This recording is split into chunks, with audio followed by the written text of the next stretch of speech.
Hello guys, in this video I'll show you I built out a Next.js Instagram downloader application where you can actually download videos and reels from Instagram directly in the browser. So this is a demo of the application. We are running it locally here, localhost 3000.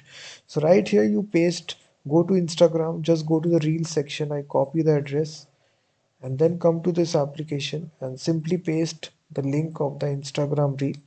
After pasting it, we have a download button right here by which we can download this reel as an MP4 video file.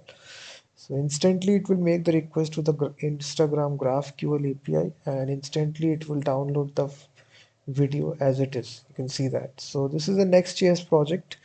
If you need the full source code of this project, I have given the link in the description of the video. So you can directly purchase it. After purchasing it, you will get this directory structure. Each component is divided into its appropriate TypeScript file. And if I show you the package.json file, we are using the latest version of Next.js React, as you can see. In the background, we are making requests to the Instagram GraphQL API to actually make the download request, and instantly that download is completed as soon as you paste the link.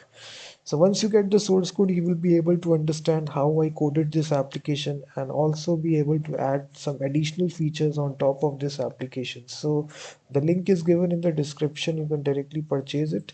So the thing about this application, all the processing is happening directly in the browser. It's a single page application.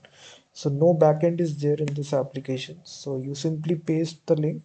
After pasting the link, you click the download button and then it makes the request to the Instagram GraphQL API and instantly your video is downloaded. You can take any example. You can go to any profile here.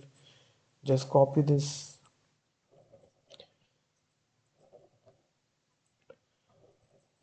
and again paste it. So you can do this unlimited number of times. So once you purchase it, this is an unlimited number of solution. You can also deploy this application to a domain name so that users comes to your website. You can even place some AdSense advertisements as well. So I basically created an AdSense component for you where you can put advertisements once you deploy this to a domain name. Or so you will be able to understand how I coded with the Instagram GraphQL API to build out this Instagram web downloader app. So this will be a great project. If you are interested, I have given the link in the description. You can directly purchase the full source code.